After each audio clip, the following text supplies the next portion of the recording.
Hello, everybody. Just giving it a second. Is everybody in? We got everybody in, Rachel? Yeah. Okay. Okay. Were people attending be able to speak as well? Or are they locked off for their microphones as well, do you know? Everybody's microphone is off at the moment. So people are in the meeting now. There's lots of us here. Welcome, everybody. Okay, so I'm going to start. Let me just share my screen.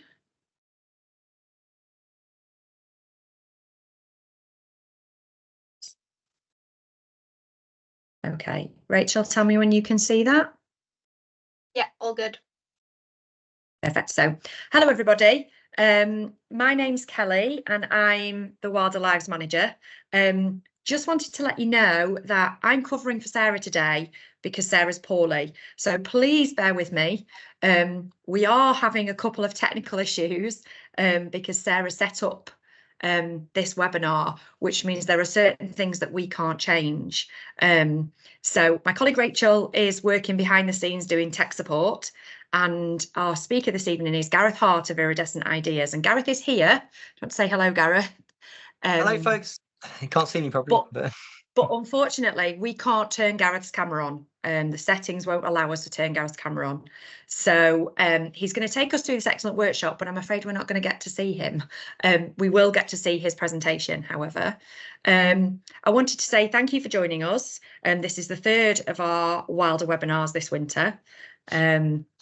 It's a series of webinars based on conversations we've been having with you guys about what you need to make a difference to wildlife in your area. And we're making the most of the winter to look at some of the less practical and more indoor-based skills that can make a difference.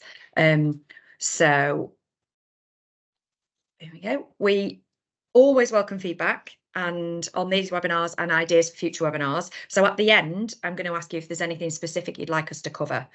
You will have noticed by now that your microphones are all muted. That's something that we can't take off either. However, the chat function is working. So if you have any questions or any feedback or anything you want to say, if you put it into the chat, myself and Rachel and I will be monitoring it as we go along. So just a bit of housekeeping before I hand over to Gareth. If you get disconnected for any reason, please do rejoin. Rachel will let you back in. And like I said, if you have any questions, drop them in the chat. And anything we don't get to in questions, we'll take away, we'll share with Gareth, we'll get answered, and we will include in the follow-up email. So this meeting is being recorded, which is why your microphones and cameras are off. And unfortunately, Gareth's camera is also off. Before we start, I've got a couple of questions to ask you. So what I was hoping was to do a quick poll. Just let's test it and see if it works. Oh, something's loading. So it's just a quick question. If I launch it, you should be able to see. Give me 2 seconds.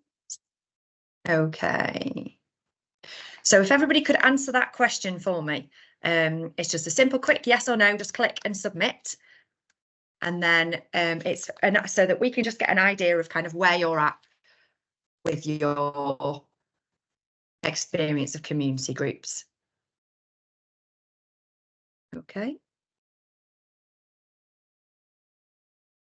There we go.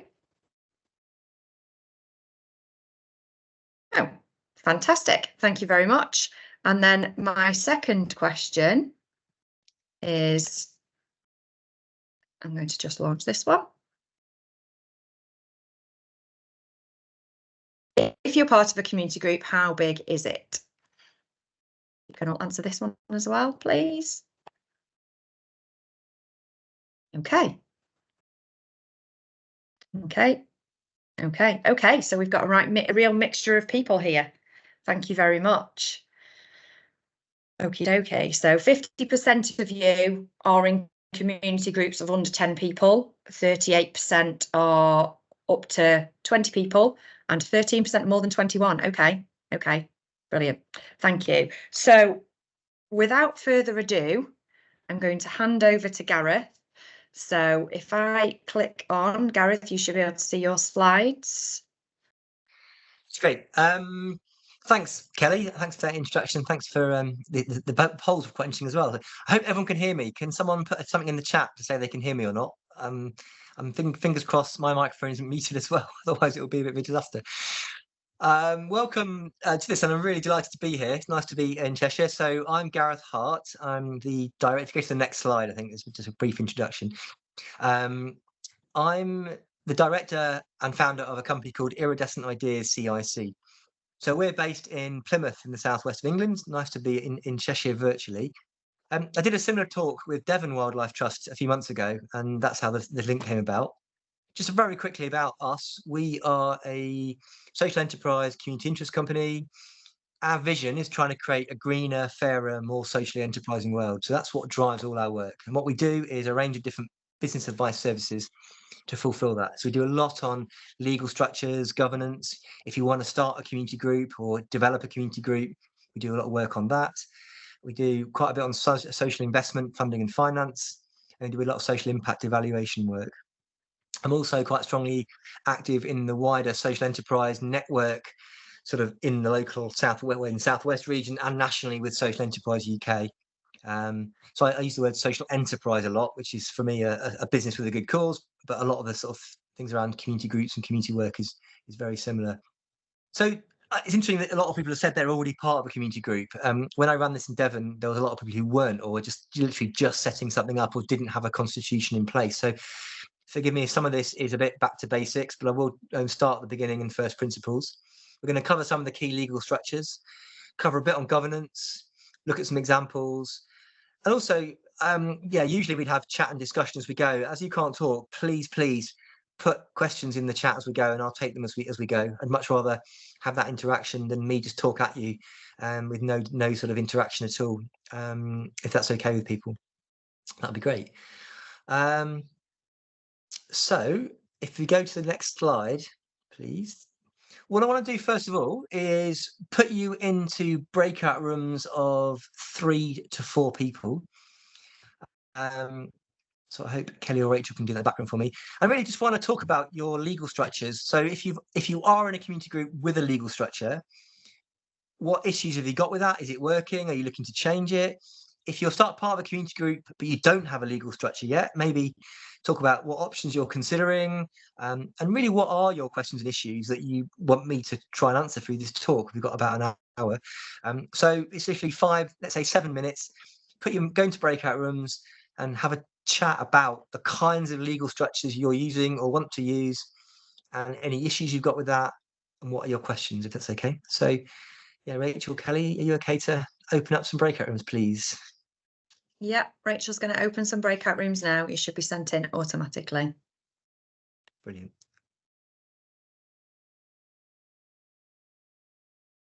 Okay, have we got everybody back?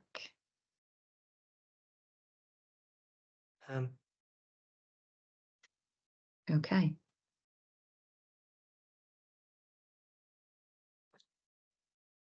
Can you hear me? Hello, anyone? Yeah, I think we've got everybody back. Yeah. I've got a thing saying I'm on hold here. I've never You're seen not- that before on Teams. On hold You're 4 not. minutes. You're not on hold. We can hear you.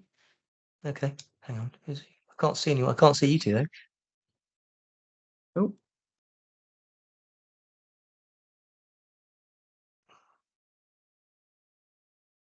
Okay.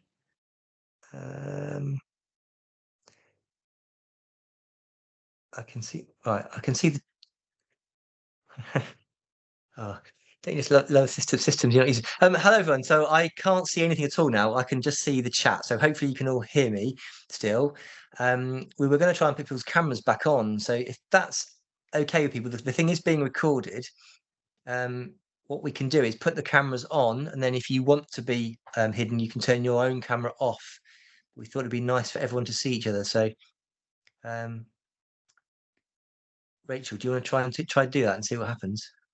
I've just allowed cameras for attendees, so hopefully that should have worked. I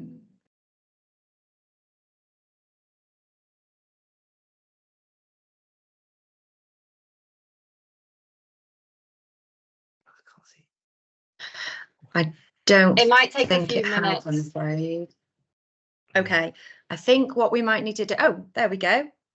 We do have cameras coming back on. We do have cameras coming back on. Brilliant. Gareth, your camera should come on. Hello, everybody.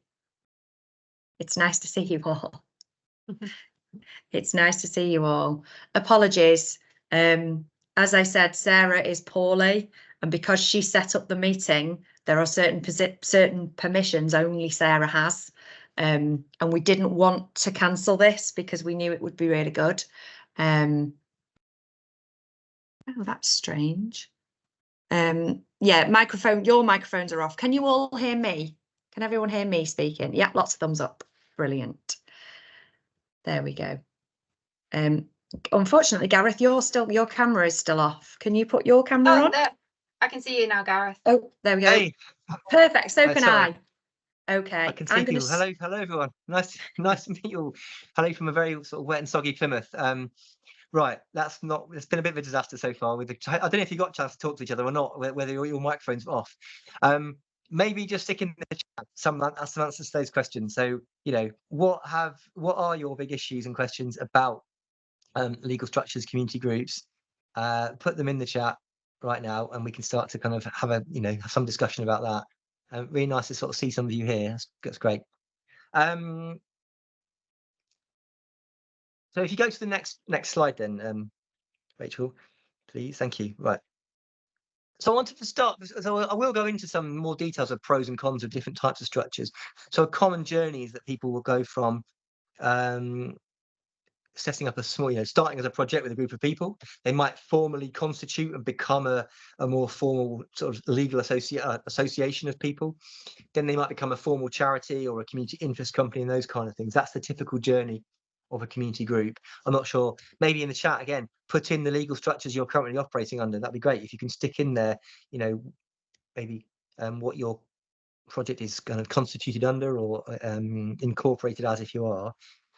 But firstly, I wanted to talk a little bit about the fundamentals underneath that, really. And it's about starting with this idea about vision, mission, ambition, and purpose. There's a picture here of Buzz Aldrin on the moon. And the reason I put that there is there's a really great story, which is where John F. Kennedy, when he set America on the path to the moon in the very early 1960s, had gone to the NASA factory to meet all the amazing people that were working on these rockets, and incredible mathematicians and engineers, and you can imagine the best brains of America. And he was having a tour of the factory, saw a guy sweeping up in the corner, and asked the man what his job was. And the bloke leaned on his broom and says, "My job is to put a man on the moon." I thought that was a really interesting idea. Would everyone in your organization, from the top of the chair of the trustees to the receptionist to everyone involved, would they say the same kind of thing about the purpose of their organization? Would that be really clear? So what I want you to have to think about is maybe if you could get a bit of paper, draw a couple of circles on that bit of paper, and in fewer than 10 words, articulate what is your vision in one, and the vision to me is like the state of the world if you're successful. So ours would be a more socially enterprising, greener, fairer world. Oxfam had a vision which was a just world without poverty. And that captured in 5 words is some really powerful concept of what their vision is. And then the mission is what you do to fulfill that vision. The mission is the actual activities, to deliver business advice or to run community activities or to get out and work in nature and to do a certain set of things to fulfill the vision you've got. And that all combined really is the sense of what your purpose is. And I think that's more important in some respects than the legal structure, because the legal structure comes underneath that. This is fundamentally what we're trying to do. So looking at the chat here, we've got a constitution, keep it simple. Question about personal data and GDPR. So we can cover a bit of that in governance. Yeah. An existing group, Winsford GGO in Cheshire, kindly provided physical and organizational infrastructure. Legal and financial issues are not bearing at present. Yeah, okay, interesting. anyone looking to incorporate a company or a charity, or if anyone's interested in that'd be interesting to know as well. But have a go, and I'll send around some tools after the event. This vision and mission thing I think is quite important. It sounds like most of you are already in groups, so maybe you know what your vision and mission is. But if you don't, get together and write that down and use that exercise. Maybe get 3 or 4 of you to write down what you think the vision is and compare notes. I think that's quite a friendly group of like-minded people. Thanks, Claire. Yeah. So, and if you're looking to formally step that on and then maybe the classic thing is we want to go and get funding. We need some grant funding to start delivering activities. So if you go to the next slide, please, Rachel. So let's say you've got this articulated vision and mission, and you've worked out what you're trying to do. The next thing is to look at the essentials. So what is appropriate for the work you're doing? Is it appropriate that you need to have a more robust, bigger structure, or is actually a really simple community group structure perfectly fine for you? Most structures that we're talking about in community groups will have some sort of statement of social, environmental, or community objectives, and mostly they'll be sort of use the term loosely, not for profit, or they're not for private gain. I mean, some systems you can pay the trustees and directors, some you can't so easily, and we'll talk about that in a bit. But usually they are non-personal profit making. I mean, the word profit is a bit tricky because I always think the money comes in, the money goes out, and what's left is surplus or profit. Charities make a surplus. They don't call it profit; they call it surplus. But it's effectively the same thing. It's the money that's left over which enables you to reinvest and do good things. And the more profit you make, the more good things you can do with it. So I take that word "not for profit" with a sort of pinch of salt. But if you go again to the next slide, please. So yeah, think about these 3 core things you're going to look at, which is a statement of mission and purpose. So that vision we've just articulated, that purpose needs to go in your constitutional documents. There's usually then a clause about what happens to profits. So sometimes it might say all the profits and all the proceeds of the organisation go towards fulfilling the mission. Sometimes a constitution might say at least 50% of the profits go to that social purpose, and everything in between. If it's under 50%, then you're not really in the right workshop, and you probably need to be thinking getting advice from a different person, because that's what purely private business is. And then the assets as well. This is usually around what happens if you close down. So if you set up a simple constituted group, the assets of the organisation, if you close down, usually are sent to another similar organisation, another similar charity, or another similar type of project. And that's again articulated in the actual constitutional document. And if you go to the next slide. Just before we go to the next slide, we found a way of turning all your microphones back on. So your microphones will come on, you can turn them off, and then you can ask a question. That makes things better, great. Doesn't it? Okay. Fab.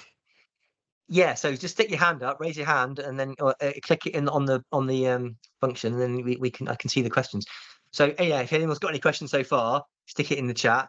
I was thinking on this journey of creating community groups and running organisations, there's a journey we all go on, and different trigger points cause for different thoughts about legal structure and thinking about governance and thinking about the protections we need, things like data protection, GDPR, and employing staff and things like that. But typically, a small group of people get together because they recognise a need in their community and they want to do something about it. So the first thing is we want some funding to do that, or we're going to raise some money in donations to deliver some nice stuff. Always, I mean, it could be completely voluntary, but if you want to take it on a step from just doing voluntary stuff, we might want to go for grant funding. So typically then you're going to need a bank account, and that means getting a constituted group in place, a community association of some kind. There's pros and cons of that, and we'll talk about that in a sec. Then you might go on and might say, okay, so let's say you get a bigger grant from the National Lottery or someone else. You might want to start employing some people, and there's different ways of doing that. But again, the level of responsibility that you have as a group of people will steps up, and you might start to think about premises or going for bigger contracts or going for bigger pots of money. And as the money increases and the risks and responsibilities increase, so do the liabilities. And there's a really important point about restricting the liabilities of our organizations as well. So next slide, please. So these are some of the things to think about. And also, there's a thing about whether you're running it as a group of people or whether you are a sort of individual with a bright idea who wants to run it quite entrepreneurially in a more socially entrepreneurial way. And you might want to get a board of people, but you might have to be driven by, by running it yourself. And that's sort of how my business set up. It was me and my partner.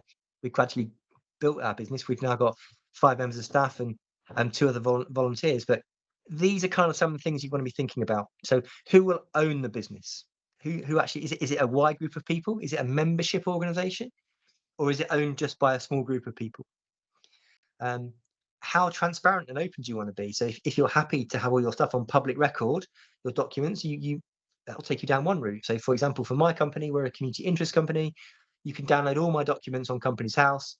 You can see what I've said about how fulfilling my social purpose, etc.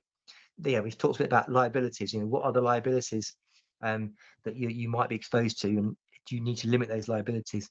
What happens to assets? Do you want a salary? Do you personally need to get money out of it, or are you happy to employ someone else? And what happens to that income, and how important where will your income come from? That's a really important point. Will you be earning income, running events and activities and trading income, getting contracts, or will you be completely reliant on donations and grant fundraising? Again, pros and cons of different structures there that we might want to explore. Control, ownership, investment, all these things are in the mix when it comes to deciding what kind of legal structure we might want to move on to. I hope that's all making sense so far. Please wave your hand. If you are a small group of people that hasn't yet started and you've got questions at the moment, please stick it in the chat or stick your hand up. Otherwise, we'll move on to the next slide. So, we have got a question. Yeah, great. Jeff Densham. Yeah. If I can just mention, as a small group, we don't do any grant funding. We just ask our supporters to give, preferably on a regular basis, whatever they feel like giving. And that provides us with our working income, which covers our insurance cost and our website cost. And because most people are contributing on a standing order basis, it means we have a predictable income. So it means we know exactly how much we're going to have coming in over the next year, 2 years, whatever. People will leave, but they only contribute what they like. And because we're not doing grant funding, and I hear at the moment the hit rate for grant funding applications is 1 in 10. And it sounds like you've got to employ somebody to do your grant funding applications to get the wording right. So I think a lot of the grant funding ones are because the pot for grant funding is getting smaller and smaller. And I think at the moment, I'd stick with the model we've got because we're mostly people that can afford to put in £10 a month or something like that into this particular community group. Yeah, thanks, Jeff. Yeah, it's interesting on the funding. I think I absolutely. I think funding is difficult, and it's always a challenge to get grant funding. If you've got an income model that works with donations, that sounds fantastic, and you can do that through different legal structures as well. So, but I suppose one thing is if you've got more and more people, and you've got more members, and you've got more income, and then having to think about the liabilities. And Jeff, what is your legal structure? Are you a community group or a CI, community interest company, or a charity? What's your status? We're a community group. We have a constitution. Okay. Yeah, that's what we are. Yeah. Okay. So yeah, so this is the next point really, which is this point about whether you're going to run your organization or your community project or your community work as an incorporated structure or an unincorporated structure. And forgive the jargon here, and I do try and talk in plain English, but if I do say anything you're not sure about, please ask.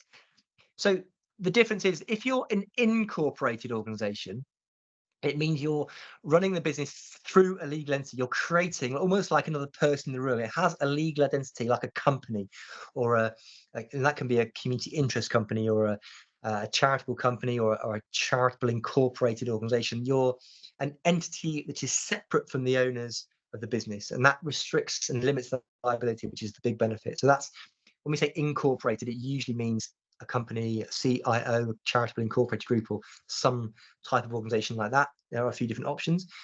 Whereas an unincorporated group, it sounds like some of you are that, it's a group of people that come together as an association, but it doesn't have a legal identity in its own right. It's just the association of yourselves.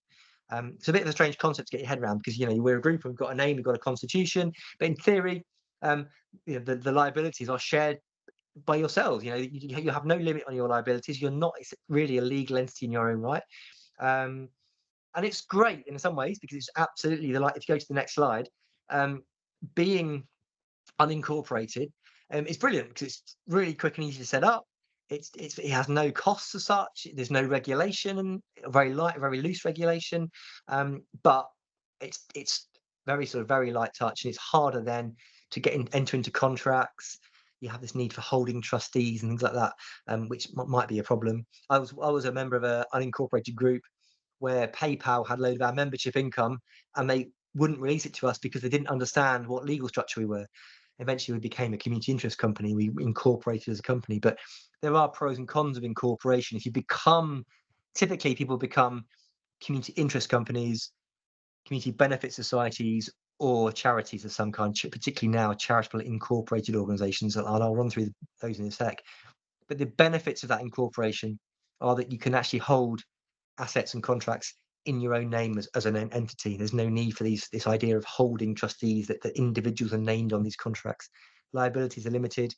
That robustness of a company number or it gives stakeholders a bit more certainty. But there are downsides as well. You are increasing your costs, particularly accountancy. If you're a company structure or a charitable structure, there's the setup costs, and you get that extra regulation. You get a lot of benefits being particularly a charity, but there is additional regulation which a community group doesn't have, particularly around income and tax and reporting. So if you go to the next slide, here are some of the legal structures you might want to adopt or think about, particularly if you're currently a small community group looking to develop and move on. Community interest companies are great. We'll talk, there's pros and cons of all these. So if you go to the next slide, we'll just quickly whiz through some of those. And if you've got questions about any of these, please, again, stick your hand up or put it in the chat. But we've talked a bit, so community associations, sounds like some of you already got that. It's sometimes called a small community group, a community project, or, small group. There's all sorts of different names for it.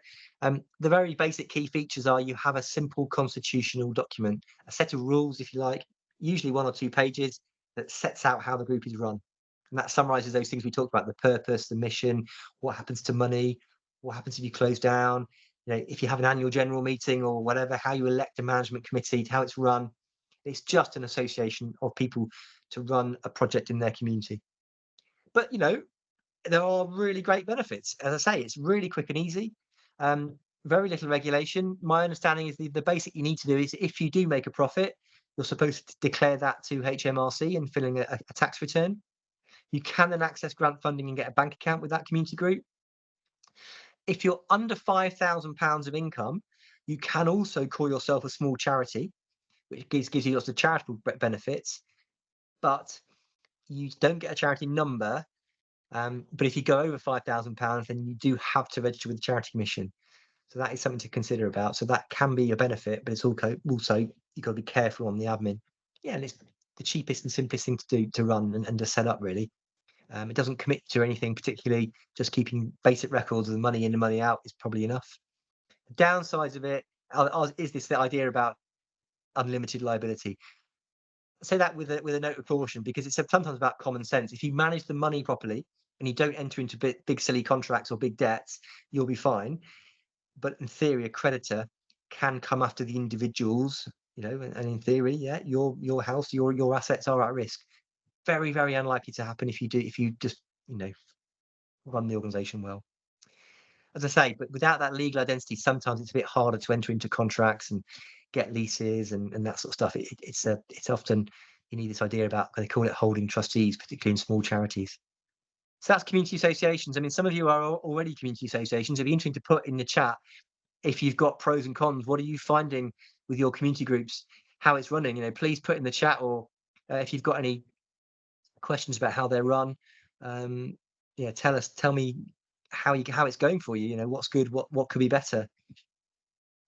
But while you're doing that, let's move on to the next one. So community interest companies is quite a common route. Yes. Oh, Alison, got a question. Go on, Alison. Yeah.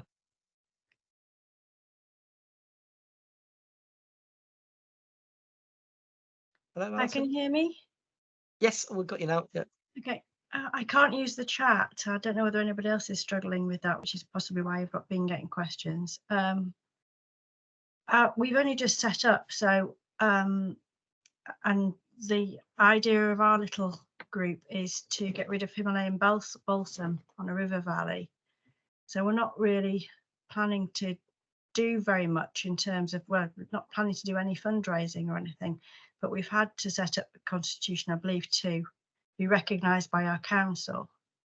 And the Okay, yeah. constitution appears to have lots of rules in it, which we'd really kind of rather not do, like having 4 meetings a year and things like that seems a bit excessive when we're just doing little tasks for one particular purpose, really. I don't know whether anybody's going to chase us. Can you advise on that at all? Yeah, interesting question. So, I mean, your constitution is your document. You can write in there whatever rules you want. If you don't want to have 4 meetings a year, if you can have less, you can have fewer than that if you want to.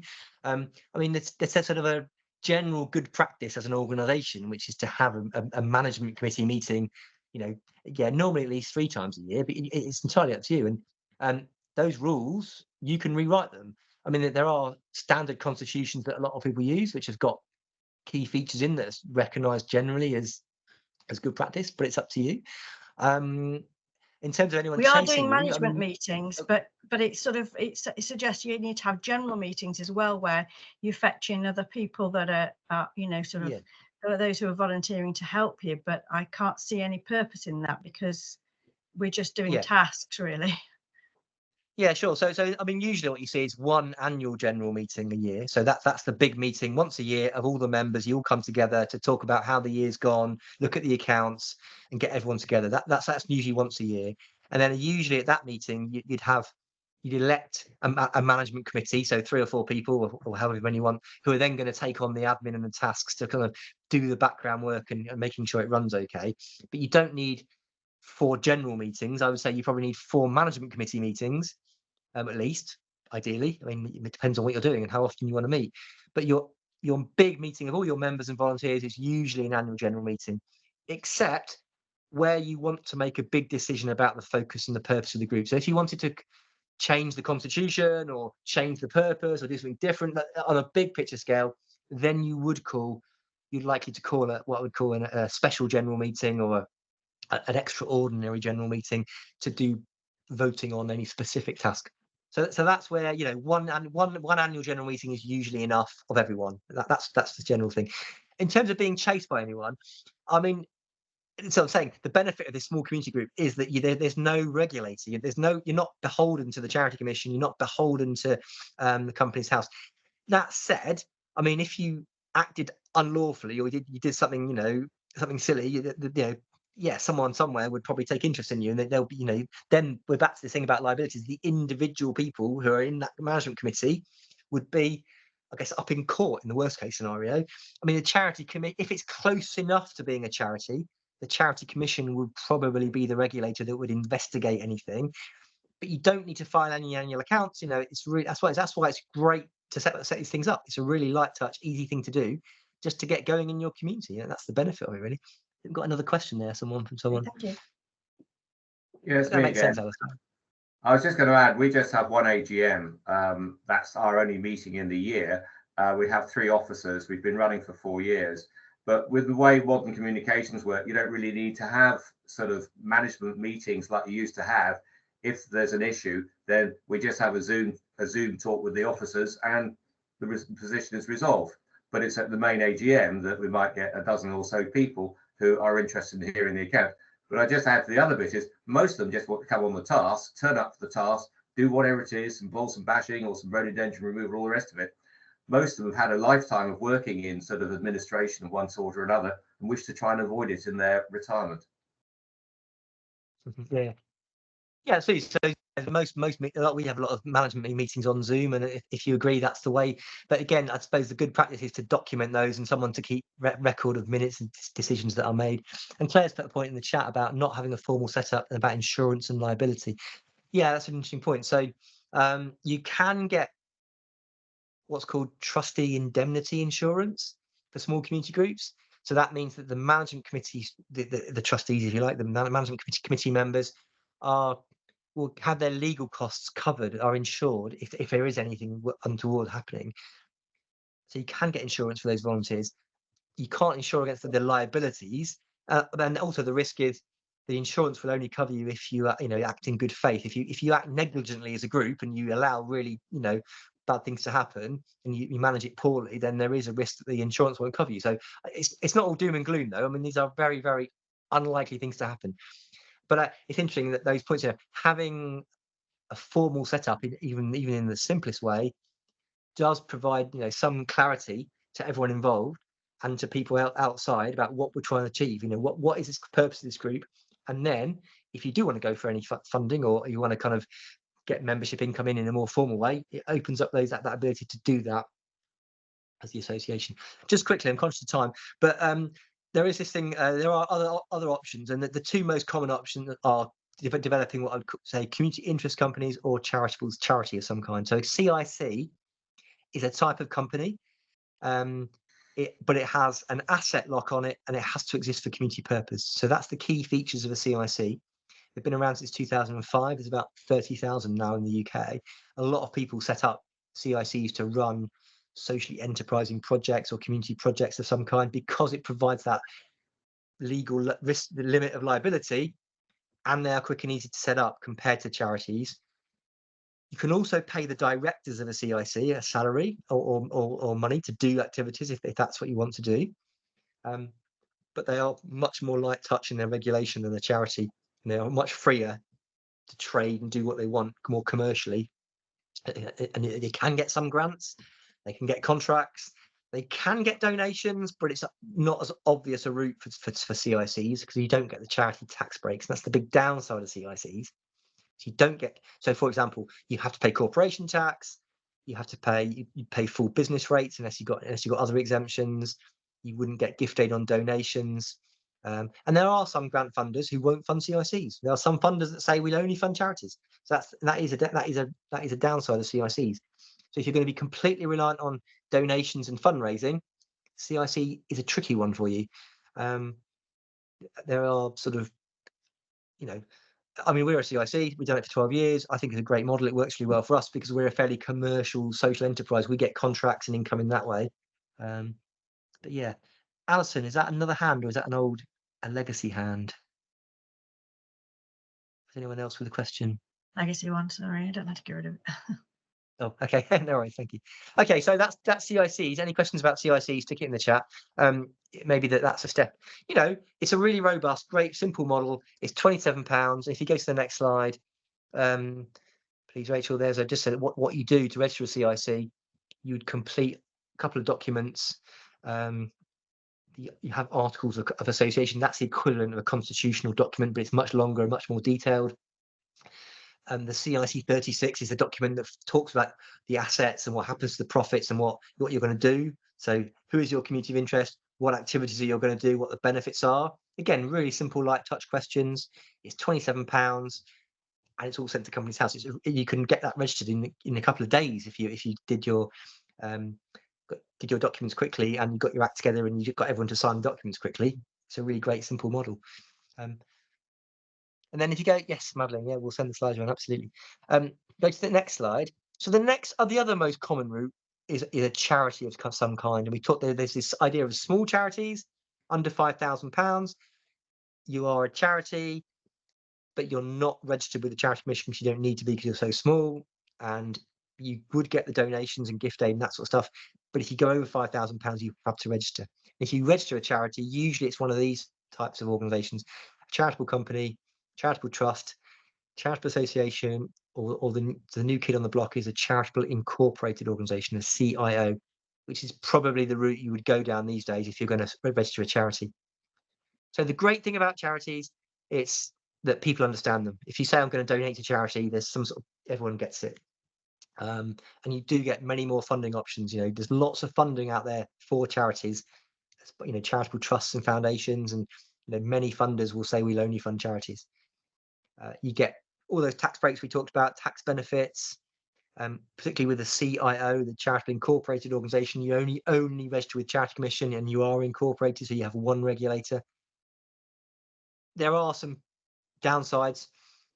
If you want to trade, let's say you're selling a service or you're charging for your services, if you're going to do that, there are potentially some restrictions around that. I won't go into technical details here, but it can be a bit problematic, particularly if you want to be quite socially enterprising and buy and sell stuff.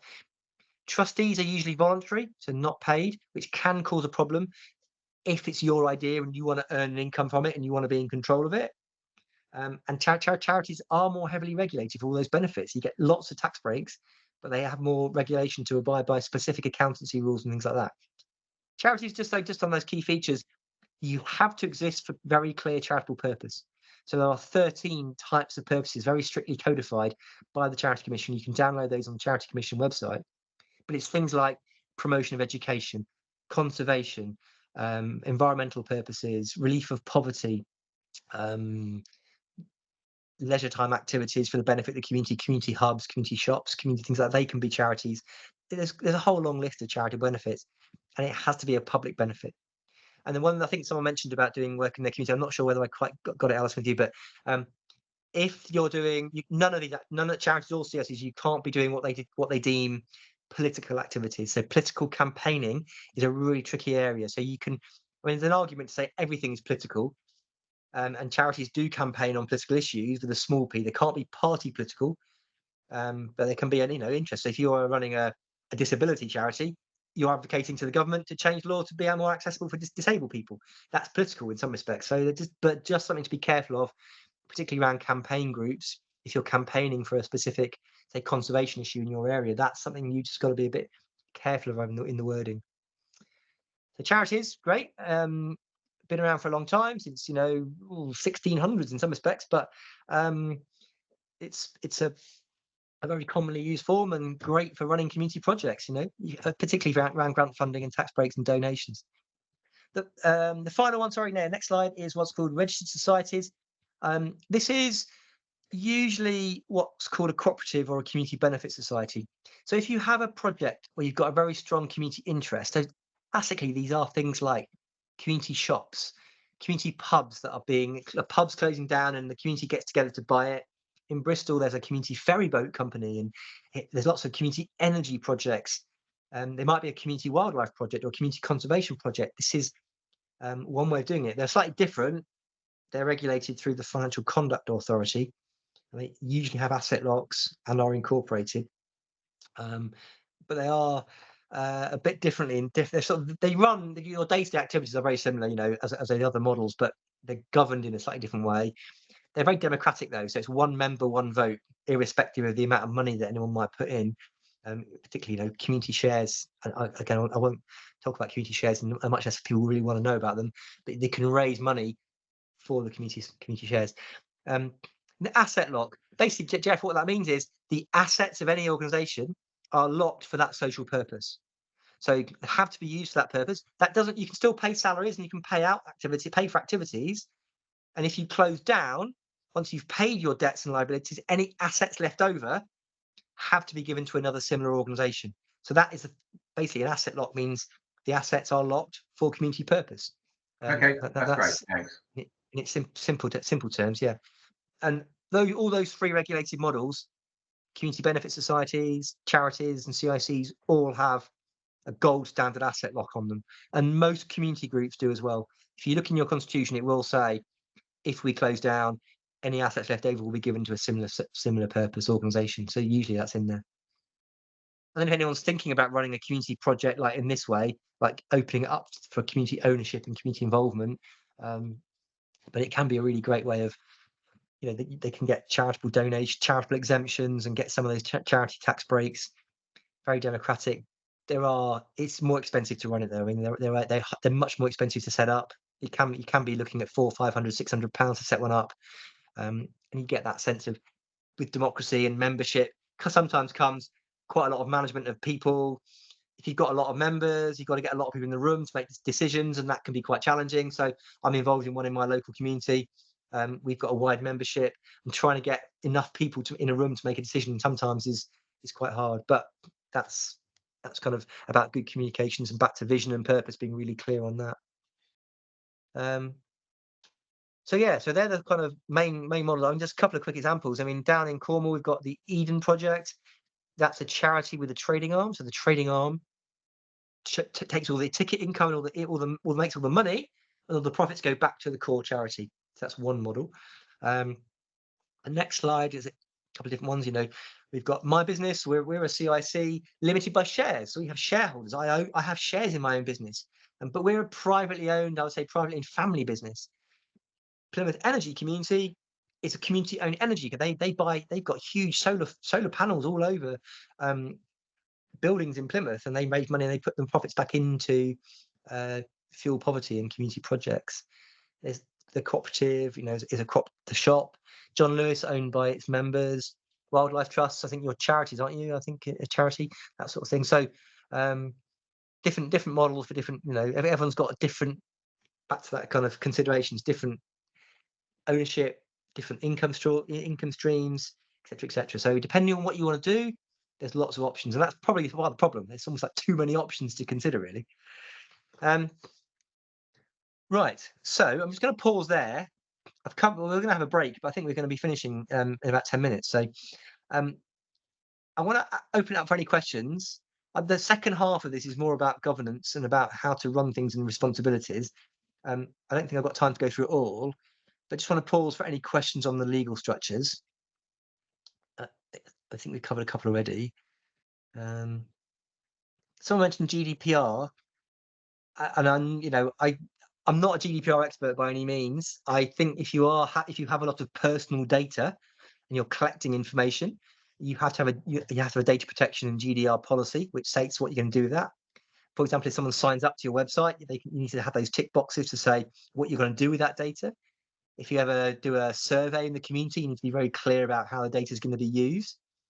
You can sign up to the ICO, the Information Commissioner's Office, and you might need to sign up with them and have very clear policies on what happens to data.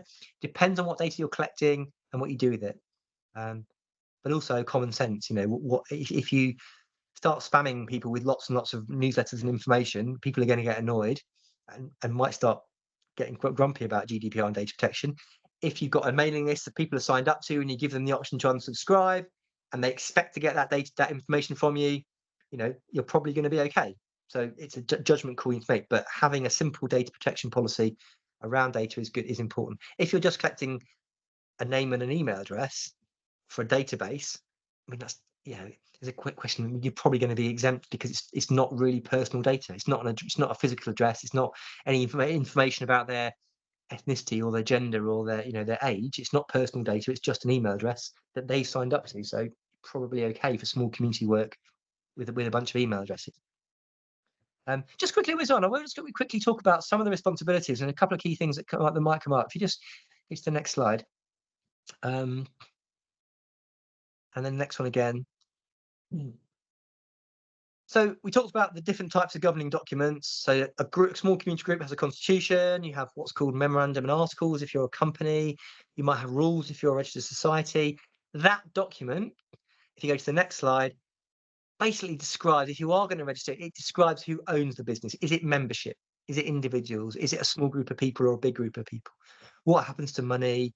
What happens if you close down? How the management committee is appointed? You mentioned annual general meetings and how it works, how many meetings it has a year, what decisions it can make.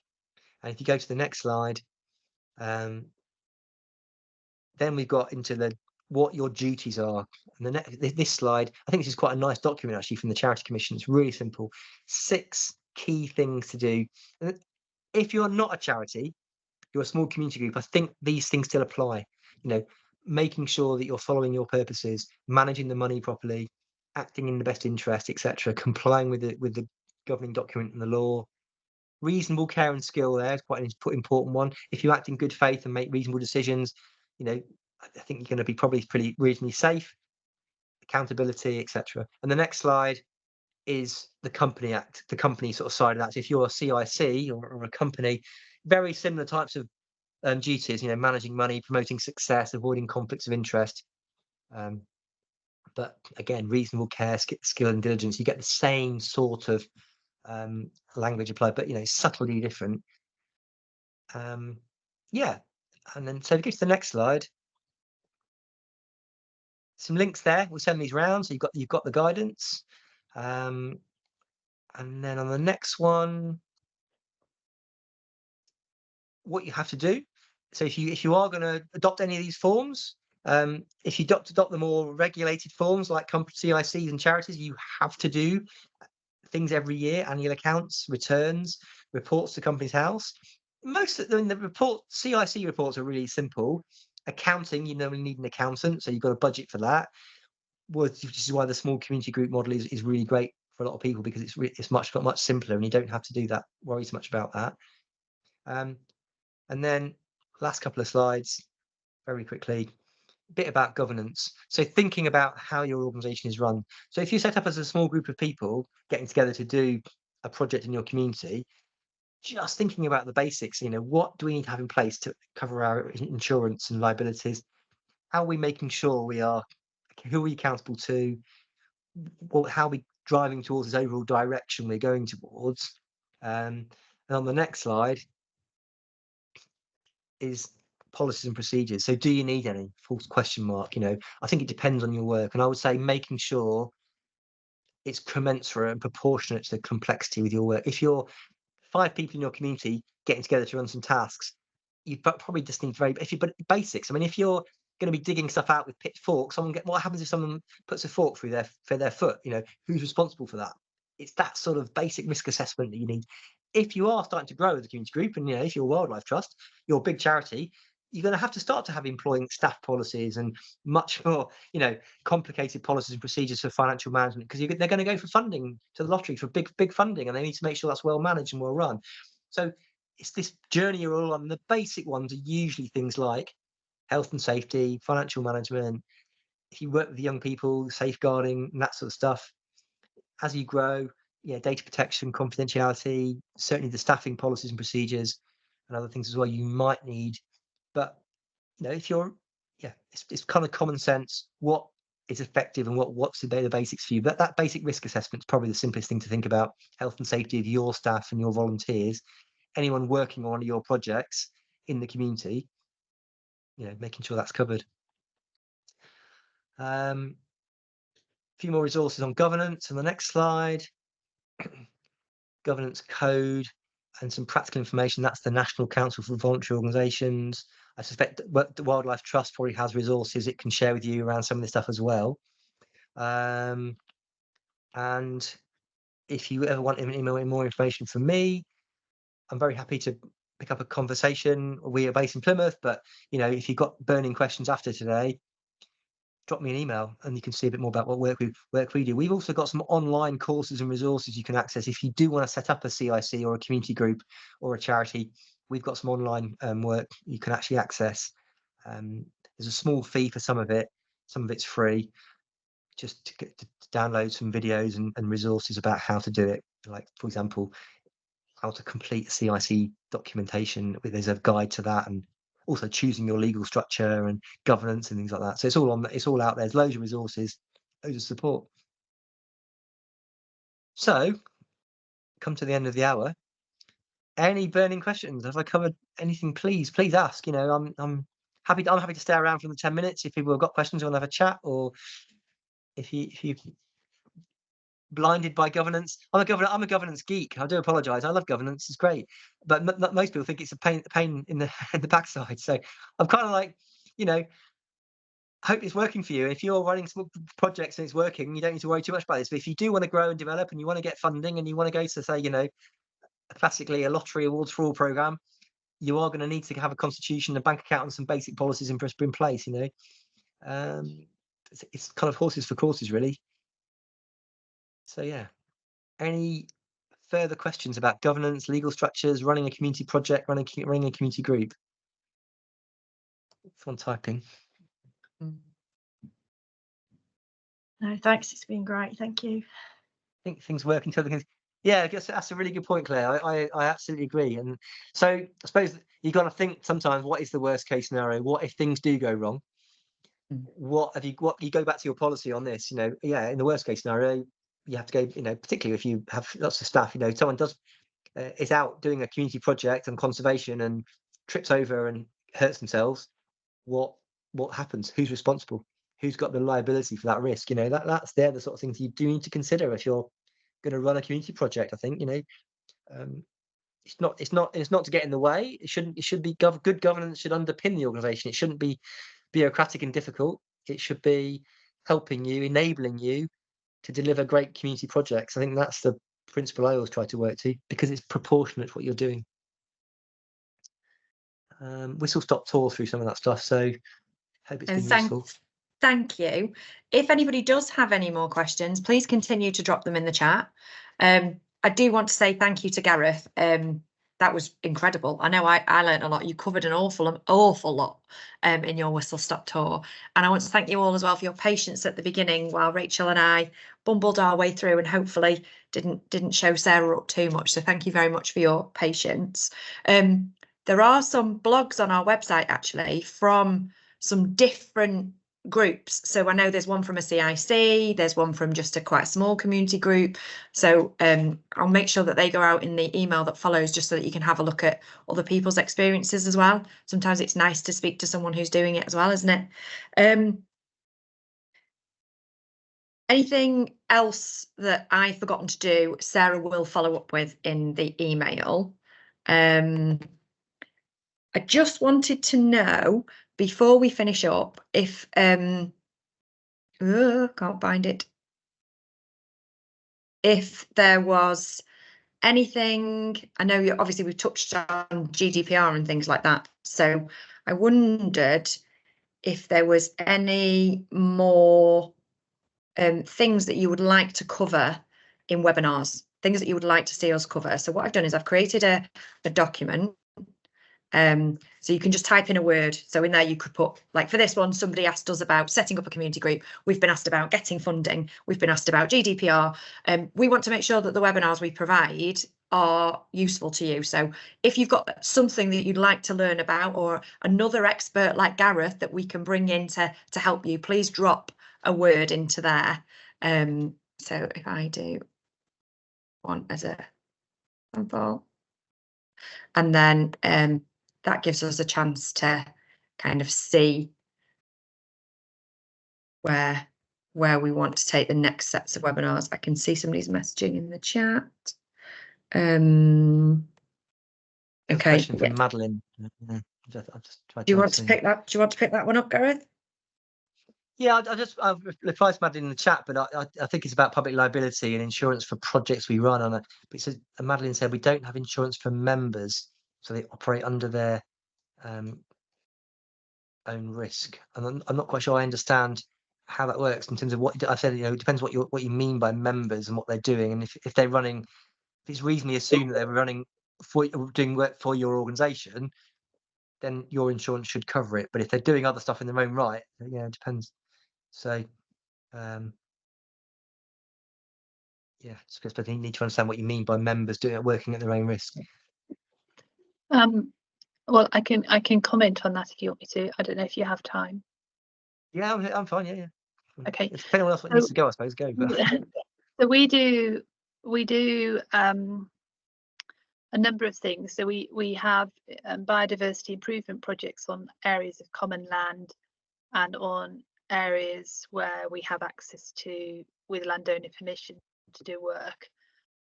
So it can involve, cutting down trees and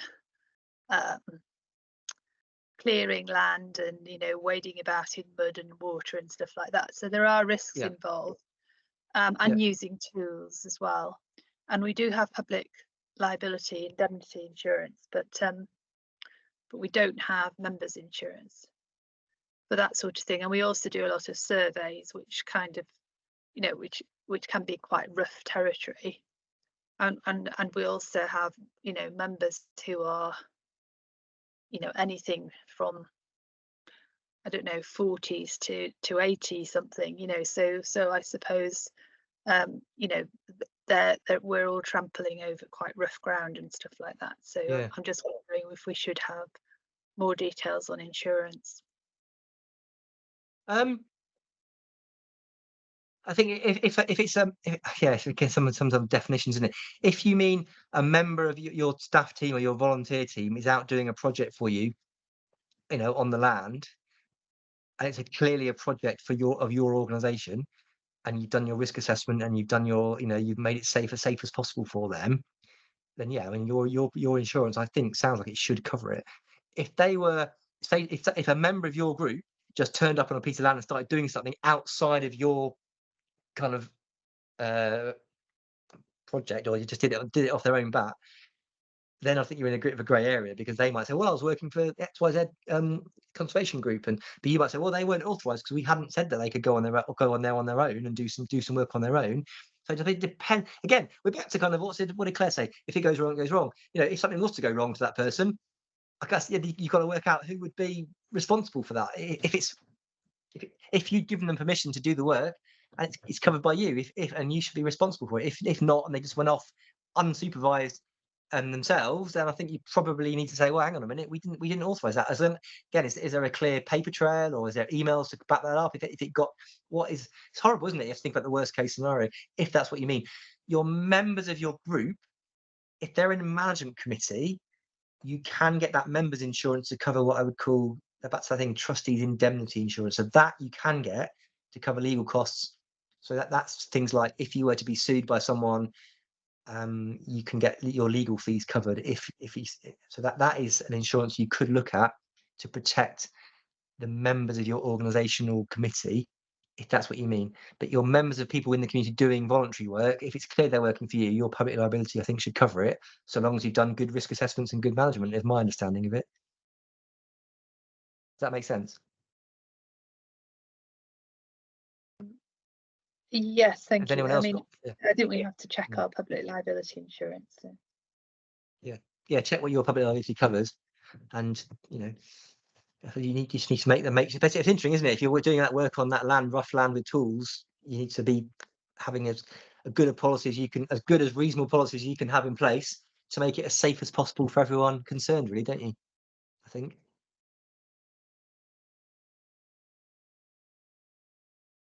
And then also, I suppose, just thinking about that further, it's quite interesting one, isn't it? It's like that. In a classic risk assessment, you'd be saying, like, what is the risk? So the risk is someone was to fall in a river and get swept away. That's the ultimate horrible risk. So what's the likelihood of that happening? What's the impact of that happening? But then what's the contingency plans we put in place to stop that happening? And then what's the mitigation we put in place to sort of, so contingency is what happens if it does happen. Mitigation is, how do we stop it happening? So we tell people very clearly, we give people clear instructions, don't go by the river. If it's like this, don't do this, don't do this. Contingency, okay, if that, in the worst case scenario, what do we do if that happens? So that's the approach to simple risk I always take. What's the likelihood of it happening? What's the impact of it happening? How do we stop it happening? Mitigation. What happens? What do we do if it does happen? Contingency. So that's the risk assessment framework most people would use. I mean, yeah. We have that. We do have that already. So yeah. Okay, thank you. And if that's up to date and reasonable, I think that you're in a good place, aren't you? So, is there another question there from someone? Alison. Hi, I just wanted to ask: are trustees always required, or if there's is it just for finance where there is finance involved? I mean, usually there's some sort of core group of people. So, I mean, the word trustee or director, I mean, a director is a company director. Yeah, it's a very specific thing. A trustee usually means a trustee of a charity. But if there's a group of people, so that I suppose it always rests with who is the controlling group of people. If it's 3 or 4 of you that sat around a kitchen table trying to run some community work, and you've got a constitution, they are the equivalent of your trustees, and they would be the people responsible. So if back to our example then, if that group sent a load of people out in the community to do some work, unsupervised, without risk assessments, and bad things happened, that's the group that any legal people would consider to be the managing group. I mean, yeah, so you do need, usually in a community group, so if any of these constitutional documents, it does say who is the management committee. So yes, you do, if you want to run a community project as a community group and formally constituted, you do need a management committee of some kind, but it's usually 3 people minimum. I mean, you can set up some, I've got that, but it's not specifically having folks that are separately described as trustees. Yeah, so if you call them management committee members, that's fine. I mean, you can call them that if you want. Trustees is a sort of specific term, usually linked to charities, but you can call them committee members or the management team or the management or the board or whatever you want to call it. They're the equivalent of the trustees, if you like, but they might not be called trustees. Yeah, does that make sense? This is just the management committee members, I suppose, you might want to call it that. The idea of a trustee, I suppose, in charity law particularly, is they're acting in trust. They're custodians, sort of managing the charity for the benefit of the public benefit, while they're in that sort of trusteeship role. It's a kind of, that's the sort of definition of it, isn't it? I suppose. But they're ultimately, they're just the people managing the organisation, I think, is the way I simply put it. Yeah, different. Yeah. Cheers.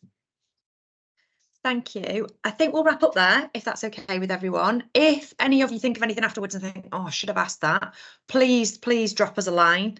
You should have all the details, and there will be a follow-up email coming out, so they will be refreshed. We'll make sure you get the slide deck. There'll be the recording of this available for you all to see. Hopefully I've covered everything that Sarah would have covered. Again, thank you to Gareth. You have been fantastic. Definitely answered lots of questions as well. That's been great. As you can see from the slide that's on the screen, we've got a Campaigns Academy starting. Now, I don't know if this is something any of you would be interested in, or you know anyone who might be. It's an academy. They're looking for 8 people who want to challenge damaging developments in their area.